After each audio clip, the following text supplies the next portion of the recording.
ಆ ವ್ಯಕ್ತಿಗಳನ್ನ ಕರ್ಕೊಂಡು ಹೋಗಿದ್ದಾನೆ ಅರಣ್ಯ ಇಲಾಖೆ 7:30 ಎಲ್ಲ ನಾವು ಇದನ್ನು ಮಾಡಿದ್ವಿ. ಸೊ 5 JCB ಮೇಲೆ ಮತ್ತು 3 ಜನದ ಮೇಲೆ FIR ಆಯಿತು. ಈಗ ಅದೊಂದು ಮಾಹಿತಿ ತಗೋಬೇಕು ಮೊದಲನೇದು. ಎರಡನೇದಾಗಿ ಈ ಕಂಬಳ ಮಾಡೋದಕ್ಕೆ ಮೈಸೂರಲ್ಲಿ ನಮ್ಮ ವಿರೋಧ ಇದೆ.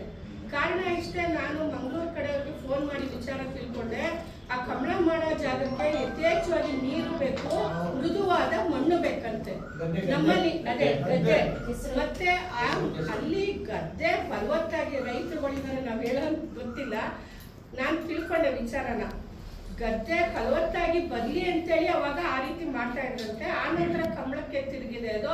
ಆ ನಂತರ ಕ್ರೀಡಾ ಕೆಲವ್ರು ಹೇಳ್ದಂಗೆ ಅದಕ್ಕೆ ಬೆಟ್ಟಿಂಗ್ ಎಲ್ಲ ಕೊಟ್ಕೊಂಡು ಈ ಕುದುರೆ ರೇಸ್ ಕಟ್ಟಂಗೆ ಇಲ್ಲೂ ನಮ್ಮ ಮೈಸೂರವರು ಇಲ್ಲ ಇನ್ನೇವ್ರು ಯಾಕೆ ಹಾಳಾಗ್ತೀರಾ, ಬನ್ನಿ ಇಲ್ಲೋಗಿದೆ ಹಾಳಾಗಕ್ಕೆ ಅಂತ ಈ ರಾಜಕಾರಣಿಗಳು ಅವ್ರ ದುಡ್ಡು ಅದು ಏನು 1 ದಿನ 2 ದಿನ ಮಾಡೋಕ್ಕೆ 6-7 ಕೋಟಿ ಖರ್ಚು ಮಾಡ್ತಾ ಇದ್ದಾರೆ. ಇದು ಬೇಕಾ? ನಮ್ಮಲ್ಲಿರೋರಿಗೆ ವ್ಯವಸ್ಥೆ ಇದೆ. ಅವರೆಲ್ಲ ಹೇಳ್ದಂಗೆ ಇಲ್ಲಿ ಜಾನಪದ ಕಲೆಯವರಿಗೆ ಕೊಡ್ಲಿ, ಅದು ಸಾಕಷ್ಟು ದುಡ್ಡಿದ್ರೆ. ಏನು ರಾಜಕಾರಣಿಗಳು ಅಧಿಕಾರಿಗಳು ಅವ್ರ ಮನೆಯಿಂದ 1 ಪೈಸಾ ಖರ್ಚು ಮಾಡಲ್ಲ, 1 ರೂಪಾಯಿ ಕೊಡಲ್ಲ. ನಾವು ಕಟ್ಟ ತೆರಿಗೆ ಹಣದಿಂದ ಇವರೆಲ್ಲ ಮೋಜು ಮಸ್ತ ಮಾಡಲ್ಲ.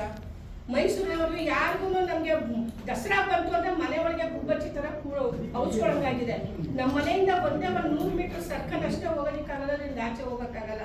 ಈ ಪರಿಸ್ಥಿತಿ ಇರುವಾಗ ಆ ಕಂಬಳ ಮಾಡೋ ಜಾಗ ಕೂಡ 100 ಇಂದ 150 ಮೀಟರ್ ಬೇಕಂತೆ. ಅದು ಯಾವ ಫೋರ್ಸಲ್ಲಿ ಓಡುತ್ತೆ, ಅವಾಗ ಓಡ್ ಬಂದು ಜನದ ಮೇಲೆ ಬಿತ್ತು. ಇನ್ನೊಂದಾಗ ಬೇಕಾ ಸ್ವಾಮಿ ನಮ್ಗೆ ಈ ಪರಿಸ್ಥಿತಿ? ಯಾಕೆ ಈ ತರ ದಿನ ಒಂದೊಂದು ಪರಿಸರವಾದಿಗಳನ್ನು ನೆಮ್ಮದಿಯಿಂದ ಮಲಗೋದಕ್ಕೆ ಬಿಡಲ್ಲ? ನಾನು ಇದನ್ನು ಖಂಡಿತವಾಗಿ ಹೇಳ್ತೀನಿ. ಏನಾದರೂ ಒಂದು ಅಭಿವೃದ್ಧಿ, ಏನಾದರೂ ಒಂದು ಅಭಿವೃದ್ಧಿ. ಆ ಅಭಿವೃದ್ಧಿ ಮಾಡುವಾಗ ಪಕ್ಕದಲ್ಲಿ ಗಿಡ ನೆಡೋದಕ್ಕೆ ಜಾಗ ಬಿಡೋದ್ರೆ ಅವ್ರ ಅಪರಾಣೆ ಜಾಗ ಬಿಡಲ್ಲ.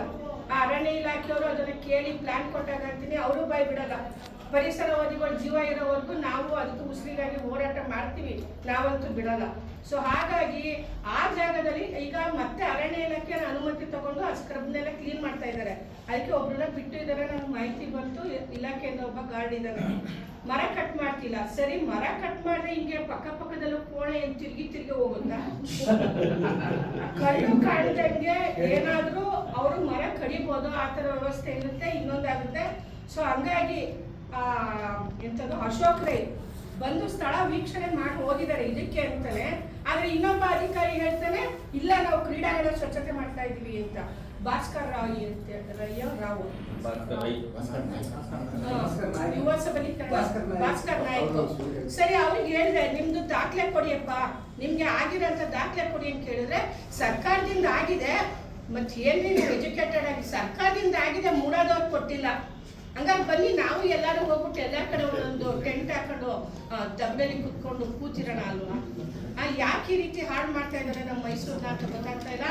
ಹಾಗಾಗಿ ಆ ಗದ್ದೆ ಅಲ್ಲಿ ಕಂಬಳ ಮಾಡೋದಕ್ಕೆ ಒಳ್ಳೆ ಎಲ್ಲ ಹೇಳ್ತಾ ಇದ್ರು. ಈಗ ಬರಗಾಲ ನಾವು ಇಲ್ಲಿ ಮೊನ್ನೆ ನೀವು ಒಂದ್ಯಾವ್ದು ಶಾಲೆಯಲ್ಲೆಲ್ಲ ನೆಟ್ಕೊಂಡ್ರಿ. ನನಗೆ ಅವಾಗಿಂದ ಸ್ವಲ್ಪ ಹುಷಾರಿರ್ಲಿಲ್ಲ. 1 ಡೇ ಫುಲ್ ಅಲ್ಲಿ ಇದ್ದೆ. ಫುಲ್ ನೋಡಿ ಈಗಲೂ ಅಷ್ಟೇ ಮೂಗು ಕಟ್ಟಿದೆ, ತಲೆ ಭಾರ. ಅಲ್ಲಿ ಕೂತು ಗಾಡೀಲಿ ಅಲ್ಲಿ ಬಂದು ಜನದ ಜೊತೆ ಜಗಳ. ಏನ್ರಿ ನಮ್ಗೆ ಕ್ಲೀನ್ ಮಾಡೋದಕ್ಕೆ ಬಿಡಲ್ಲ, ಅಪ್ಪ ನಿಮ್ ಕ್ಲೀನ್ ಮಾಡಿಸ್ಕೋ, ಇಡೀ ಇದನ್ನ ಮಾಡ್ಸ್ಕೊಳೋ ಅದನ್ನ ಹೇಳ್ತಿಲ್ಲ. ಯಾರೋ ಒಬ್ಬ ಬಂದು ಕಳ್ತನ ಮಾಡ್ತಾ ಇದ್ದಾನೆ, ಅದನ್ನ ಹಿಡಿತಿದ್ವಿ. ಅರಣ್ಯ ಇಲಾಖೆ ಅನುಮತಿ ತಗೊಂಡಿಲ್ಲ, ಅದನ್ನ ಕೇಳ್ತಾ ಇದ್ದೀವಿ. ಕೆರೆ ಇದೆ, ಕೆರೆ ಮುಚ್ಬಿಟ್ಟು ಇನ್ನೊಂದು ಮಾಡ್ತಾರೆ, ಅಷ್ಟು ಕೇಳ್ತಾ ಇದ್ದೀವಿ. ಆಮೇಲೆ ನೀನು ಏನ್ ಬೇಕಾದ್ರೂ ಮಾಡ್ಕೋ ಅಂತ ನಾವು ಹೇಳಿ ಅವ್ರನ್ನೆಲ್ಲ ಸಮಜಾಯಿಸಿ ಅವ್ರ ಜೊತೆ ಫೈಟ್ ಮಾಡಿ ಅಲ್ಲಿ ಒಂದೇನೋ ಹೊರಗಡೆ ಬಾತ್ ತಿಳ್ಕೊಂಡ್ ಬಂದಿದ್ದು ಗಂಟು ಇಟ್ಕೊಂಡು ಕೂತಿದೆ. ಸೊ